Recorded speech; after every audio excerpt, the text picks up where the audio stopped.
Hey guys, this is Hector from the Insert Name FC podcast, here to tell you guys about Canada Dips. It is a great tasting, superior alternative to traditional dip using CBD in a way that is radical, enjoyable, and effective. It comes in 5 core flavors: wintergreen, mint, citrus, mango, and American spice. Canada Dip CBD is the new evolution in dip, allowing guys to enjoy great, long-lasting taste without the downsides. If you guys want to go ahead and try them out, use the code BellyUp20 at CanadaDipCBD.com. Once again, BellyUp20 at CanadaDipCBD.com, and you'll get yourself 20% off your purchase. Thank you again for Canada Dips for being a great partner of BellyUpSports. La Liga, which is my league of preference. Teams that are getting relegated down is 28th place Granada, 19th place Almeria, and 18th place Cadiz. Yeah, they were just everybody's punching bag this year. It's someone that look, I'm Salvador. Everybody knows this, but Cadiz has a very special place to a lot of Salvadorans because of the fact that this was the team that had Maje Gonzalez. If you guys don't know, Maje Gonzalez is El Salvador's icon, our legend of the country. He was ahead of his time. Many have said, including Maradona, that if Mario Gonzalez was not, if he was Argentinian or Spanish, people would be praising Mario Gonzalez's name, but because he's Salvadorian, he is where he is.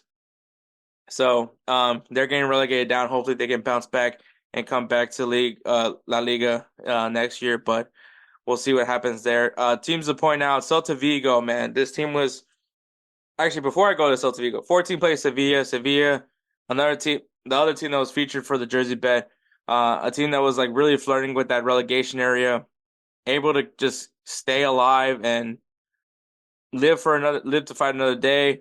Sevilla is going to be a very interesting team. I want to see what they do and how they respond to improve this team, which this team was very much close to getting sent down to the second division. So I do want to see a response from Sevilla in the offseason. Celta Vigo has been kind of rough over the years, but these past recent years, but still a very tough team, I say, to go up against. Finishing in 13th. Getafe finishes in 12th. Getafe is in a real weird situation. They want to try to keep Mason Greenwood. Obviously, Mason Greenwood, a very controversial player, to say the least. But I know that there's a lot of teams that are very much interested in Mason Greenwood. And I think that obviously, while Mason Greenwood is a quality player, it's a very tricky situation on how you approach to bring in Mason Greenwood because of the baggage that he's about to bring. Because, like I said, even though the charges were dropped, it's still kind of hard to not hear what you heard from the audio from the incident. So that's where it is like, just it is what it is. The Mason Greenwood story is just going to be something that everyone's going to be following to see what happens with him, because there is some teams that are very much interested in Mason Greenwood, unfortunately. Valencia finishing in 9th, Villarreal in 8th. And going into the Europa Conference League this year is Real Betis. I would say a pretty good year for them. Not too bad, not too shabby. In the Europa League, 5th and 6th, we have Real Sociedad and Athletic Club Bilbao. Athletic Club Bilbao obviously won the Copa del Rey this year. Real Sociedad, always a pretty good, solid team. So, they'll be going to Europa League. The Champions League spots, man, in 4th, 3rd, and 4th place, we have Atletico Madrid, who had to fight their asses off to get back into a Champions League spot, and they are going back to Champions League.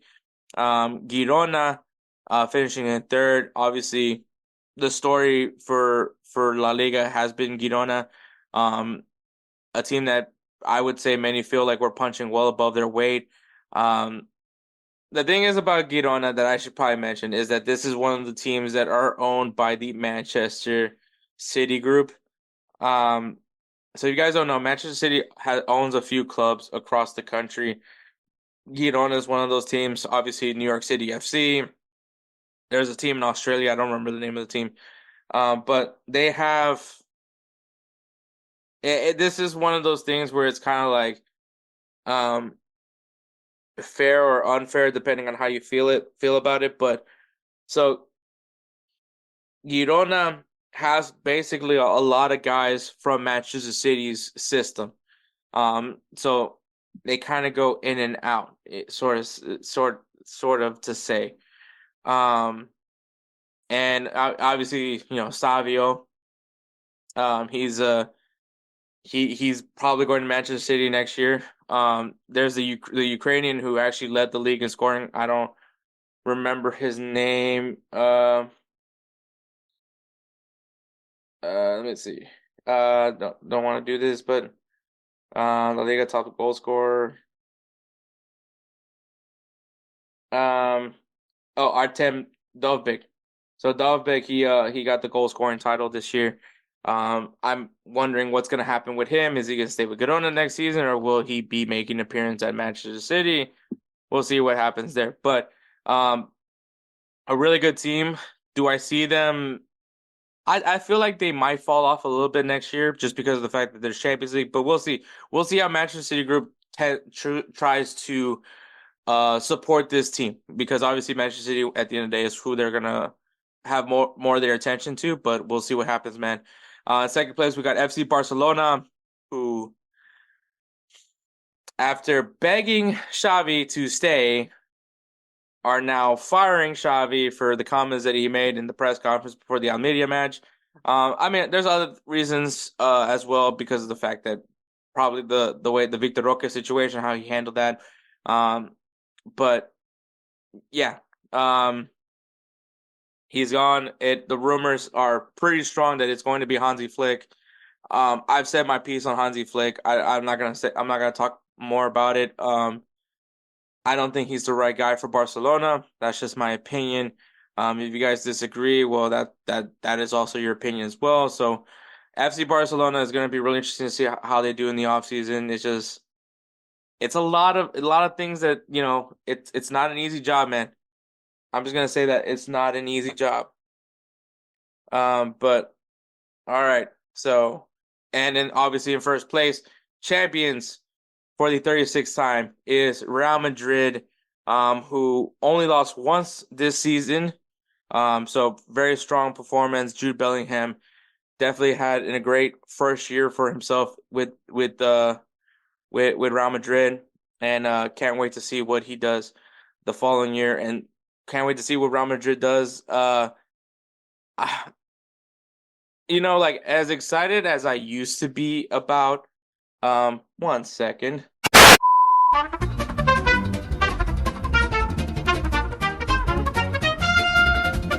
What I was saying was, with Real Madrid, so I used to be excited at the idea of Mbappe coming to Real Madrid, but now I'm not entirely sure. And the reason why is because I don't necessarily think he plays the 9 role to what Real Madrid needs right now. So that's my only concern. But I mean, if he comes, he comes. I'm not gonna sit here and tell you that I'm not, like, I wouldn't be thrilled at the idea of Kylian Mbappe at Real Madrid. That's not what I'm saying. But it's just, there's concerns.